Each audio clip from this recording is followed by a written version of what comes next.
Hello, friends. Welcome to Vogue Audiobooks. The Shambler from the Stars, Robert Bloch, Weird Tales. A Man Must Live. By nature constitutionally and spiritually unfitted for manual labor, I was at first puzzled about the choice of a suitable vocation. The depression complicated matters to an almost intolerable degree, and for a time I was close to utter economic disaster. It was then that I decided to write. I procured a battered typewriter, a ream of cheap paper, and a few carbons. My subject matter did not bother me. What better field than the boundless realms of a colorful imagination? I would write of horror, fear, and the riddle that is death. At least, in the callowness of my unsophistication, this was my intention. My first attempt soon convinced me how utterly I had failed. Sadly, miserably, I fell short of my aspired goal. My vivid dreams became on paper merely meaningless jumbles of ponderous adjectives, and I found no ordinary words to express the wondrous terror of the unknown. My first manuscripts were miserable and futile documents, the few magazines using such material being unanimous in their rejections. I had to live. Slowly but surely I began to adjust my style to my ideas. Laboriously I experimented with words, phrases, sentence, structure. It was work, and hard work at that. I soon learned to sweat. At last, however, one of my stories met with favor, then a second, a third, a fourth. Soon I had begun to master the more obvious tricks of the trade, and the future looked brighter at last. It was with an easier mind that I returned to my dream life and my beloved books. My stories afforded me a somewhat meager livelihood, and for a time this sufficed. But not for long. Ambition, ever an illusion, was the cause of my undoing. I wanted to write a real story, not the stereotyped, ephemeral sort of tale I turned out for the magazines, but a real work of art. The creation of such a masterpiece became my ideal. I was not a good writer, but that was not entirely due to my errors in mechanical style. It was, I felt, the fault of my subject matter. Vampires, werewolves, ghouls, logical monsters. These things constituted material of little merit. Commonplace imagery, ordinary adjectival treatment, and a prosaically anthropocentric point of view were the chief detriments to the production of a really good weird tale. I must have new subject matter, truly unusual plot material. If only I could conceive of something utterly ultra-mundane, something truly macrocosmic, something that was teratologically incredible. I longed to learn the songs the demons sing as they swoop between the stars, or hear the voices of the olden gods as they whisper their secrets to the echoing void. I yearned to know the terrors of the grave, the kiss of maggots on my tongue, the cold caress of a rotting shroud upon my body. I thirsted for the knowledge that lies in the pits of mummied eyes, and burned for wisdom, known only to the worm. Then I could really write, and my hopes be truly realized. I sought a way. Quietly, I began a correspondence with isolated thinkers and dreamers all over the country. There was a hermit in the western hills, a savant in the northern wilds, a mystic dreamer in New England. It was from the latter that I learned of the ancient books that hold strange lore. He quoted guardedly from the legendary Necronomicon, and spoke timidly of a certain book of Eibon that was reputed to surpass it in the utter wildness of its blasphemy. He himself had been a student of these volumes of primal dread, but he did not want me to search too far. He had heard many strange things as a boy in witch-haunted Arkham, where the old shadows still leer and creep, and since then he had wisely shunned the blacker knowledge of the forbidden. At length, after much pressing on my part, he reluctantly consented to furnish me with the names of certain persons he deemed able to aid me in my quest. He was a writer of notable brilliance and wide reputation among the discriminating few, and I knew he was keenly interested in the outcome of the whole affair. As soon as his precious list came into my possession, I began a widespread postal campaign in order to obtain access to the desired volumes. My letters went out to universities, private libraries, reputed seers, and the leaders of carefully hidden and obscurely designated cults. But I was foredoomed to disappointment.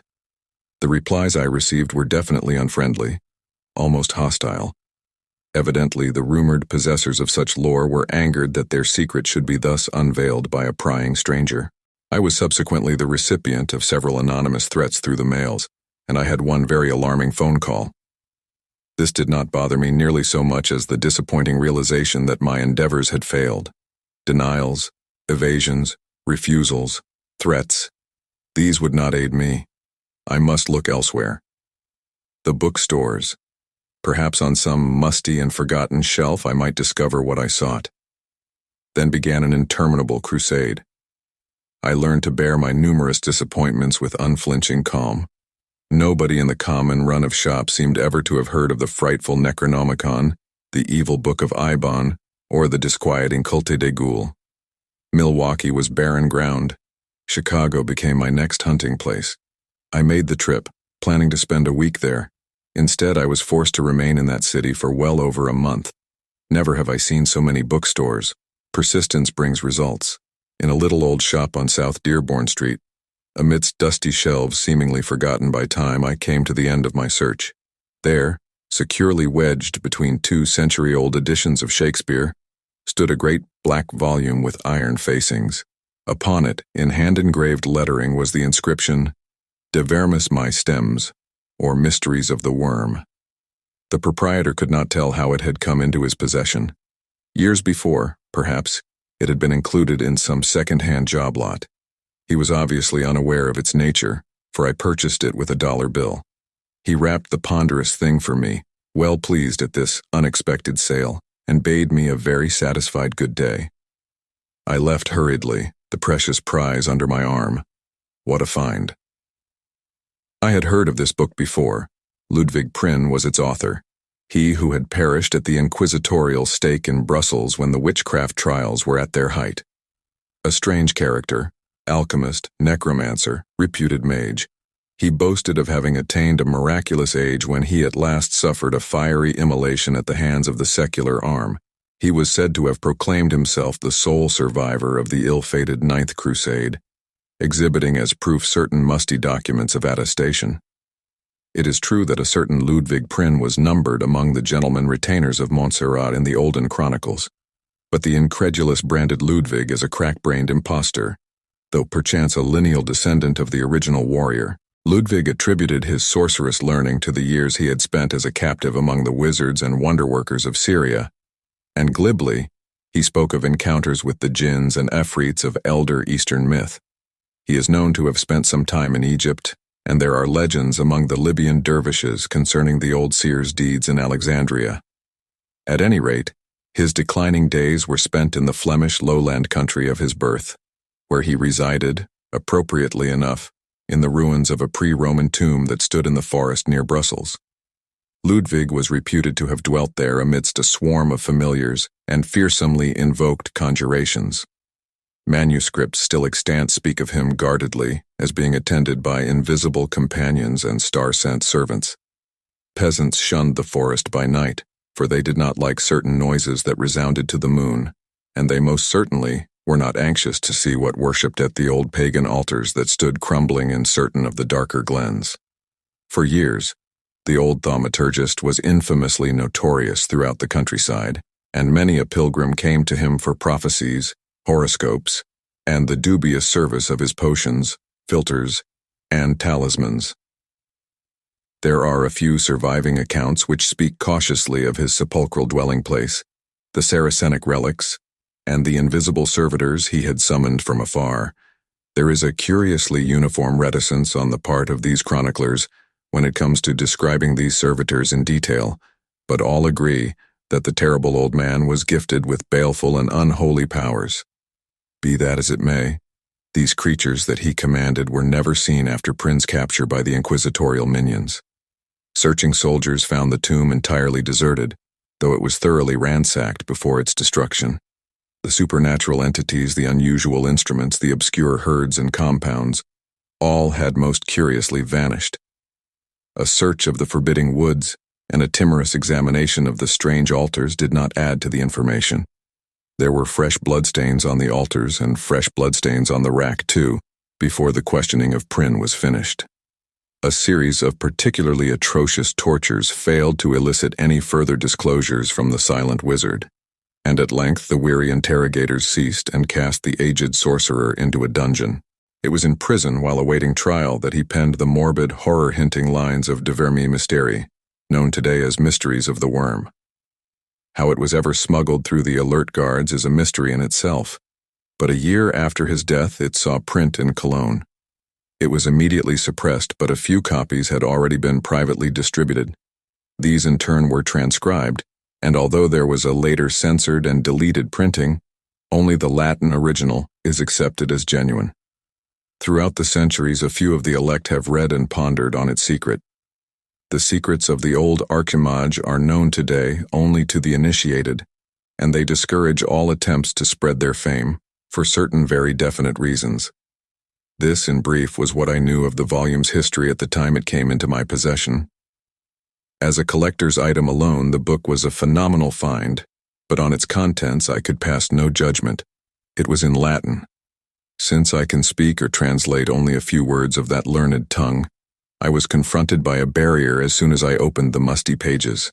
It was maddening to have such a treasure trove of dark knowledge at my command, and yet lack the key to its unearthing.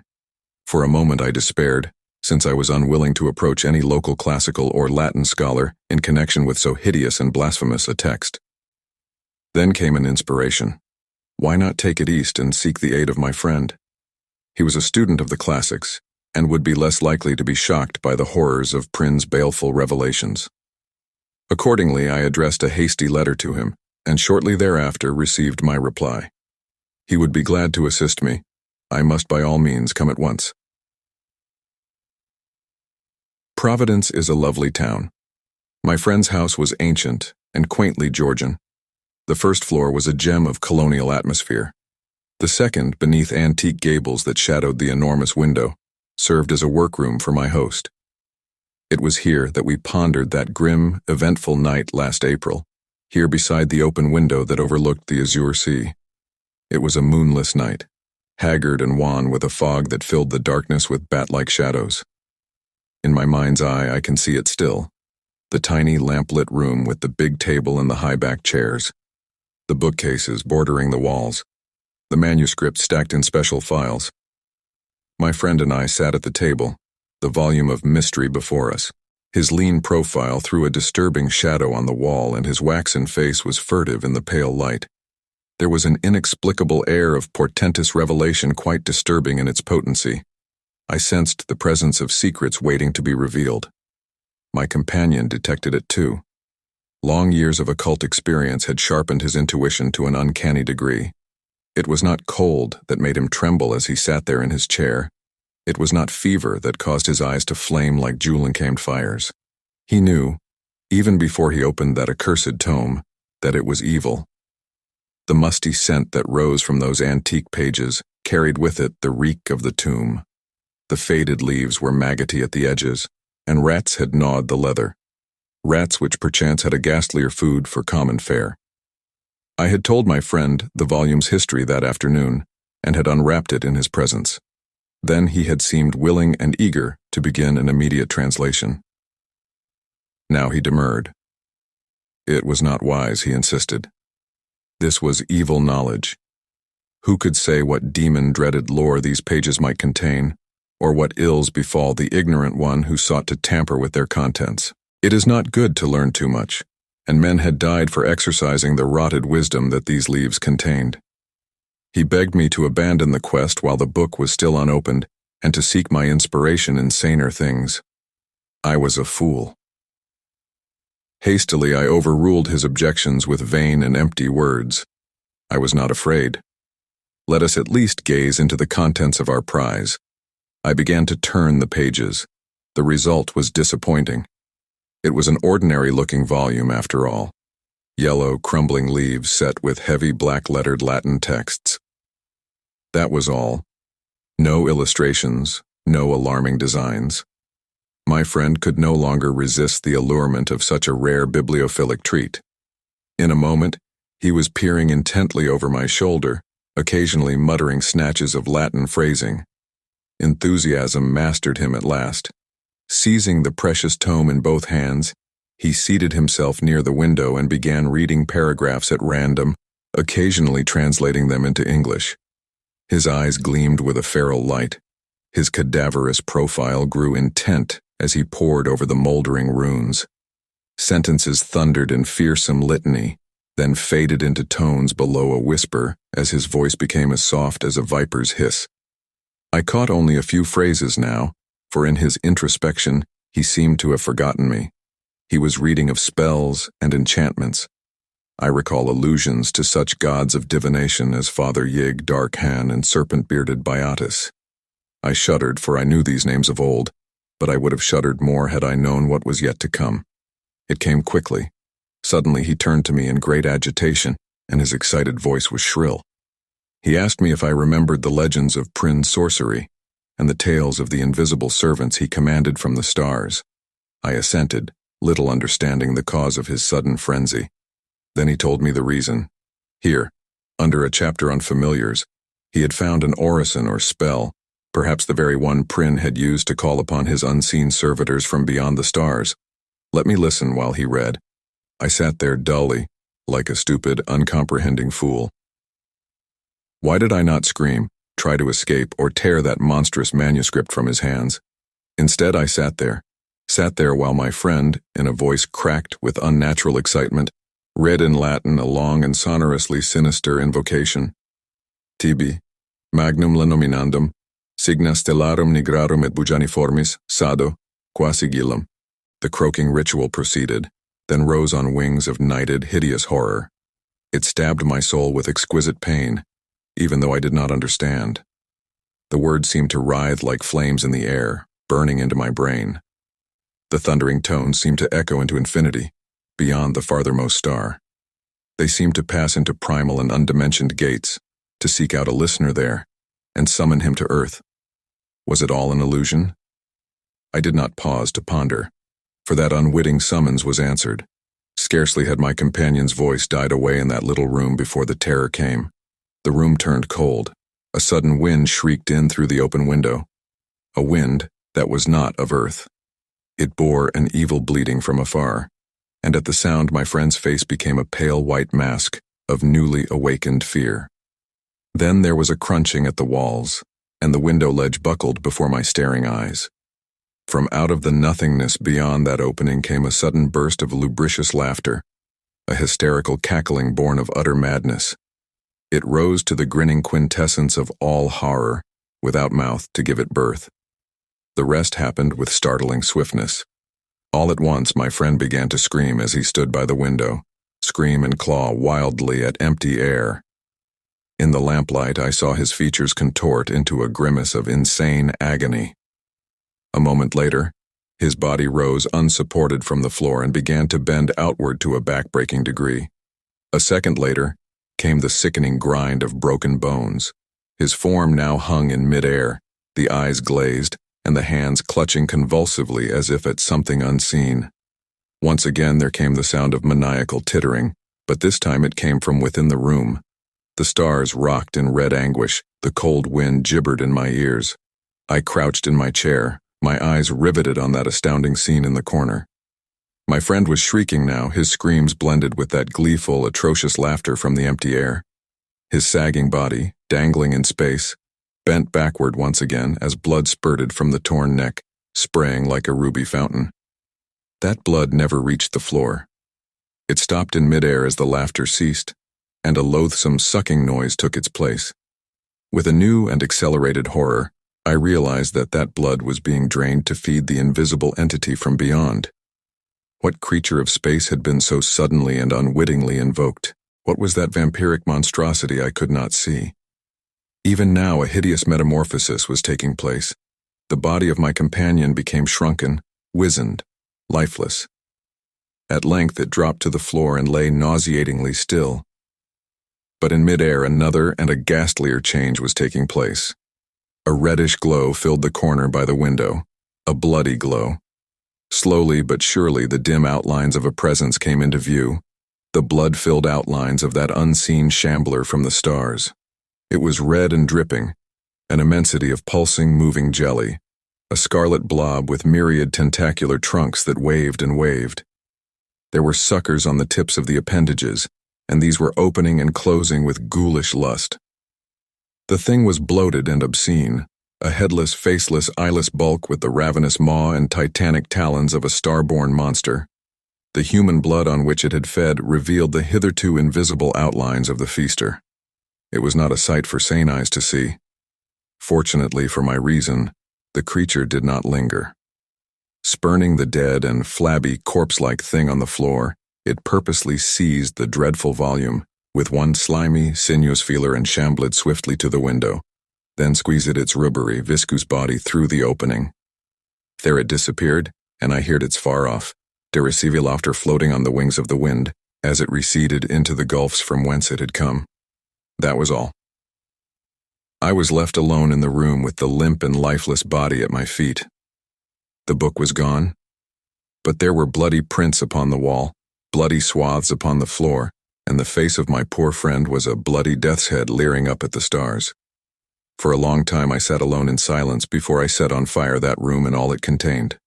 After that I went away, laughing, for I knew that the blaze would eradicate all trace of what remained. I had arrived only that afternoon, and there were none who knew, and none to see me go, for I departed ere the glowing flames were detected.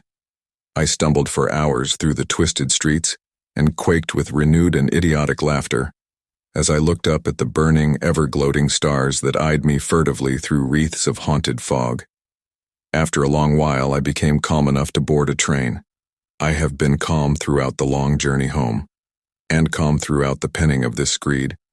I was even calm when I read of my friend's curious accidental death in the fire that destroyed his dwelling. It is only at nights when the stars gleam that dreams return to drive me into a gigantic maze of frantic fears. Then I take to drugs, in a vain attempt to ban those leering memories from my sleep. But I really do not care, for I shall not be here long. I have a curious suspicion that I shall again see that Shambler from the stars. I think it will return soon without being resummoned, and I know that when it comes, it will seek me out and carry me down into the darkness that holds my friend. Sometimes I almost yearn for the advent of that day, for then I too shall learn once and for all the mysteries of the worm,